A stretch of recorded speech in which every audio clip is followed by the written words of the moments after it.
एमओसीपी स्थित Netaji Subhash Chandra Bose public school में आज विज्ञान प्रदर्शनी का आयोजन किया गया, जिसमें मुख्य अतिथि धनबाद विधायक राज सिन्हा एवं सिधनी विधायक इंद्रजीत महतो की पत्नी सह भाजपा नेत्री तारा देवी शामिल हुए। वहीं स्कूल के विज्ञान प्रदर्शनी में कक्षा 6 से 8 तक के बच्चों ने अपना प्रतिभा का प्रदर्शन किया, जिसमें इलेक्ट्रॉनिक प्रोजेक्ट थर्मोकोल से बनाए हुए एक से बढ़कर एक कलाकारी देखने को मिली। वहीं आसपास के क्षेत्र के लोगों ने इस विज्ञान प्रदर्शनी का आनंद लिया और इस तरह के आयोजन का सराहना किया। बच्चों ने विज्ञान प्रदर्शनी लगाया है, कैसा लगा विज्ञान प्रदर्शनी? अब क्या विज्ञान प्रदर्शनी इस स्कूल के शिक्षक, प्रिंसिपल, जितने भी टीचर हैं, जो शिक्षा इन लोग को, बच्चे लोग को जो दिए हैं, मेहनत से जो इन लोगों ने जो भी चीज़ यहाँ पर उपस्थिति किए हैं, हम लोग देखें उनका। साइंस में भी है, पर्यावरण से भी है, आपका खगोली से भी है, लेकिन सभी बच्चे बहुत हद तक प्रयास किए हैं। लग रहा है कि बच्चे और आगे जाएंगे, बुलंदियों को छुएंगे, क्योंकि इन लोगों में प्रतिभा की कमी नहीं है, बस थोड़ी सी सोच को और आगे करने की ज़रूरत है। आज यहाँ पे नेताजी सुभाष चंद्र बोस पब्लिक स्कूल में यहाँ के बच्चों के द्वारा अपने शिक्षकों के नेतृत्व में विज्ञान पर्यावरण संबंधी या खगोलीय घटनाओं के संबंध में एक प्रदर्शनी लगाया गया है। मैंने सभी स्टॉल को देखा।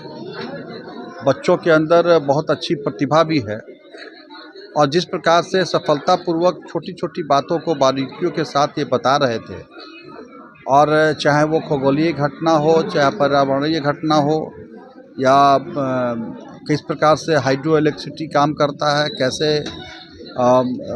प्रकाश अपना माध्यम से काम करता है, इन सारे विषयों को बच्चों ने दिखाया है। तो मैं कह सकता हूँ कि इनके क्रियाकलापों को देखकर जो इनके अंदर जो रुचि है और जो सीखने की इनकी क्षमता है, तमन्ना है, तो मैं कह सकता हूँ कि यह विद्यालय परिवार काफ़ी अच्छे ढंग से बच्चों को ग्रो कर रहा है और बच्चों के अंदर भी काफ़ी कॉन्फिडेंस, आत्मविश्वास झलकता है और निश्चित रूप से बच्चे आगे बढ़ेंगे, अच्छा कुछ नाम करेंगे। मेरी पूरी शुभकामना बच्चों को और सुभाष चंद्र बोस विद्यालय परिवार को है। विधायक जी, कुछ ही महीनों में सांसद का चुनाव होने वाला, आप सांसद के चुनाव की तैयारी कर रहे हैं क्या? भैया, मैं तो आया हूँ स्कूल में बच्चों को प्रोत्साहित करने के लिए। इसमें सांसद का और चुनाव से कहाँ मतलब हो गया? नहीं, अलग सवाल है। विधायक दावेदारी करेंगे क्या? दावेदारी करेंगे। हमारे यहाँ भारतीय जनता पार्टी में कोई दावेदारी नहीं करता। पार्टी जो जिम्मेवारी देती है उसको हम लोग कार्यकर्ता होने के नाते उसका निर्वहन करते हैं। तो डोलू में तो बोले कि अगर सांसद महोदय नहीं लड़ेंगे, अब उनकी बात उनकी समझिए। मैंने कहा कि हमारे भारतीय जनता पार्टी के अंदर यह पुरानी परंपरा है और हम लोग भी उसी का पालन करते हैं कि हम लोग किसी चीज़ की दावेदारी नहीं करते हैं। पार्टी सब देखती है। पार्टी जो जिम्मेवारी, जो कार्यकर्ता होंगे वो पार्टी की जिम्मेवारी का निर्वहन करते हैं, पार्टी की जिम्मेवारी को जो दायित्व देती है उसका पालन करते हैं, उसको उठाते हैं। विधायक जी, सिंदरी कॉलेज सिंदरी में एक प्रतिमा को लेकर विवाद चल रहा है। छात्र संगठन कह रहे हैं कि स्वामी विवेकानंद का मूर्ति लगे और एक छात्र संगठन कह रहे हैं विनोद बाबू का मूर्ति लगे।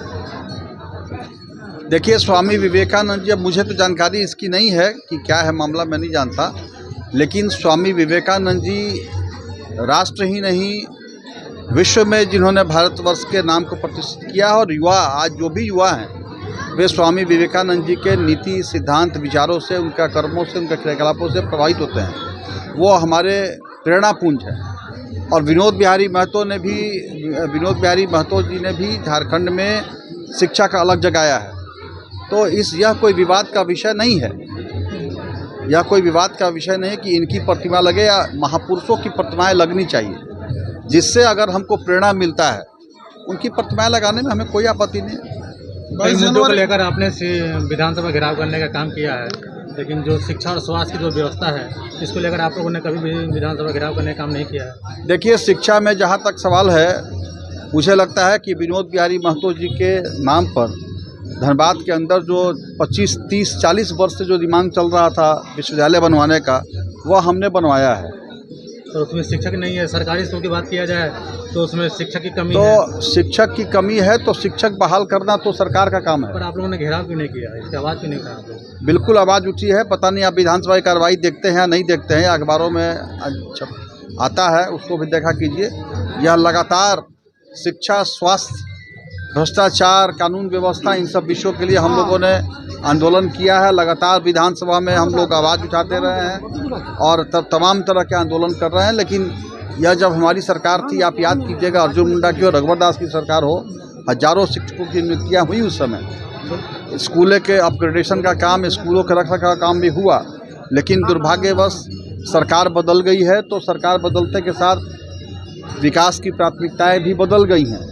इसलिए आज शिक्षा, स्वास्थ्य की तरफ, पानी की तरफ, चिकित्सा की तरफ कोई विशेष ध्यान इस सरकार की नहीं है और इस प्रकार से मूलभूत सुविधाओं से आज के लोग वंचित हो रहे हैं।